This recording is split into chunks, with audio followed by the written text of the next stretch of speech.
All right, so as we know, next weekend, UFC 311 is headlined by the one and only Dagestan's finest, Islam Makhachev, a man that has the ability to make history. If he beats Arman Tsarukyan, he will be the only person to defend the lightweight strap 4 times. And let me tell you, when you're that kind of superstar, when you're one of the pound-for-pound greatest, and he just might be, it's either John Jones, Pereira, or Islam Makhachev. They're the top 3 runners, and it's all subjective anyway. But if you're that guy, if you're defending the belt, then you have got a lot of options. Now, first of all, it's not guaranteed that he gets through Arman Tsarukyan. Tsarukyan is a really tough matchup for him. He pushed him the first time when he took it on short notice, and now he's at a full camp, even though he said that he's not fully interested in a mixed martial arts career. Anyway, regardless, I still think it's a tough fight for Islam Makhachev. But if he does get through that, what does he do next? Well, the man has a lot of options. He said, first of all, he's not interested in Ilia Topuria. He doesn't want to give Ilia Topuria the chance to become a double champ. Now, first of all, I don't blame him, right? He wants to go off and become a double champ himself. He doesn't want to defend against Ilia Topuria. And Ilia Topuria has only defended the belt once, whereas Islam would have defended the belt 4 times. Now, his manager recently, Ali Abdelaziz, he was saying that Islam Makhachev could beat Alex Pereira. He could go up to middleweight, have a 50-pound disadvantage, and take out Alex Pereira. I think Islam will beat Alex Pereira at 205. I do. I swear everything Allah. I think Islam Makhachev will beat Alex Pereira. You don't think he's too short for 205?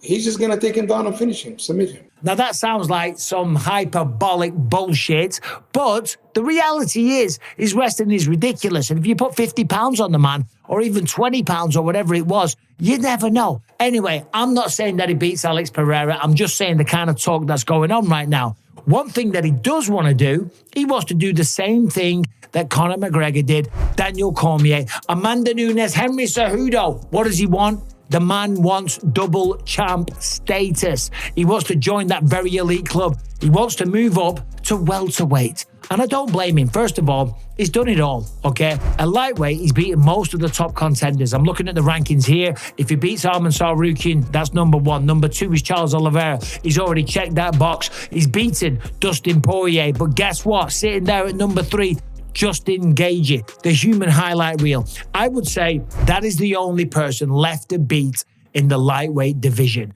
Now, granted, if he's defended the belt 4 times, he's got the right to do that. He should have the ability to do that. Let's remember, and I'm not talking shit, Conor McGregor defeated Jose Aldo and then stepped up without even 1 defense. It's the motherfucking DLWG. Now, granted, he was the biggest star in the sport, and that pay-per-view did absolutely blockbuster numbers, just like every Conor McGregor fight. But if he got that luxury, then why shouldn't Islam when the man has defended the belt 4 times?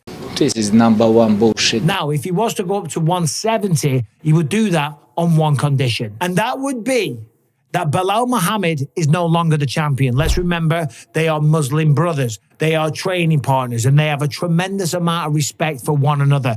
Islam Makhachev isn't necessarily interested in money. He wants greatness. He wants legacy. He wants to be remembered as somebody that did the impossible. And he wants to retire with his faculties still in place. And I don't blame him. Javier Mendez said he's probably going to do what Khabib Nurmagomedov did, retire at 35 years old. Well, Khabib did it a lot earlier, but 35 is the magic number for these guys. They have that in their head, that 35 is the cutoff point. Some will go over, but I think Islam is already set financially. He's done very well with his money, and I think it's probably going to be lights out on his career after 35 years old. So, if, and it's a big if, Shavkat Rakhmonov can defeat Belal Muhammad, then he's going to step up to 170 and try and become a double champ. I said that's a big if because Shavkat, when he took on Ian Gary, it wasn't the best performance. Now, granted, Ian Gary, he had a very, very good performance, okay? And of course, he was also undefeated and he almost choked him out in the 5th round.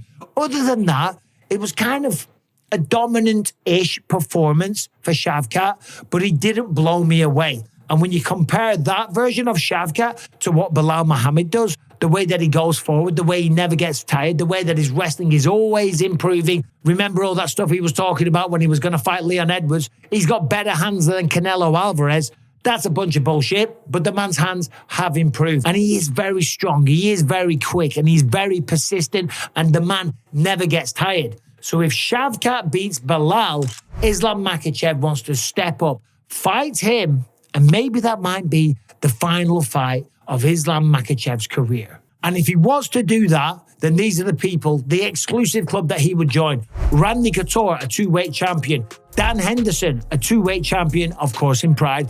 BJ Penn, lightweight and welterweight. Who else have we got? Of course, the first person to do it simultaneously, Conor McGregor. George St. Pierre retired, came back after 4 years, choked me out unconscious, you bastard.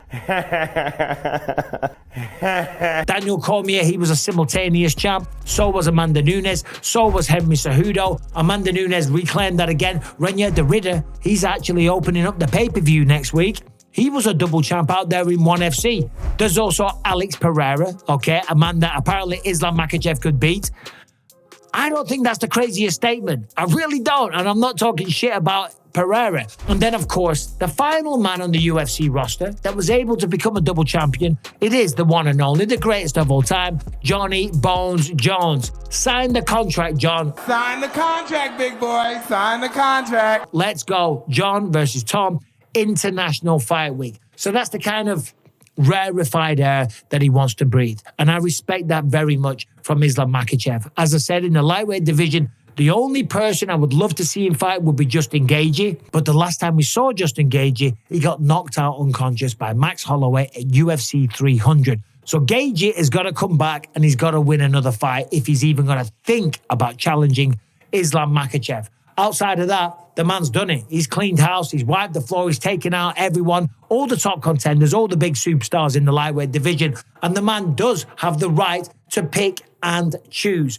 4 defenses, 5 defenses, regardless. Either way, it doesn't matter. The man has earned this right, earned this opportunity. And whatever he wants to do going forward, I fully support it. Look, listen, I'd love to see Ilia Topuria go up and fight Islam Makhachev. That'd be fantastic. But that's only a reward one way. Islam gains nothing because even if he does win, people will say, well, okay, Islam stepped up from 45. He's not even a real lightweight. Just like when he beat Alexander Volkanovski 2 times. The first time it was a close fight. And some people were like, well, could you imagine if that was a real lightweight? And the second time he knocked him out cold, of course. Ilia Topuria, in my humble opinions, probably still got a little bit of work to do. Apparently, they're not going to fight in Spain this year because all the arenas are booked up, so I don't know where he's going to fight, but I'm hearing something about Miami online. That's not an official UFC statement. That is just some tweets I've seen going around. But anyway, there it is. That's the video. Islam Makhachev wants to go up to 170 if he beats Arman Tsarukyan. Will he beat Arman Tsarukyan? Should he go up to 170? Should he go up to 185, 205 and take on Alex Pereira? What do you think about all of that? By the way, if you're still here, members, if you sign up to the membership program, I am dropping new members videos, exclusive content every single day. Thanks for watching. Subscribe and ring the bell, by the way. You guys take care. See you soon.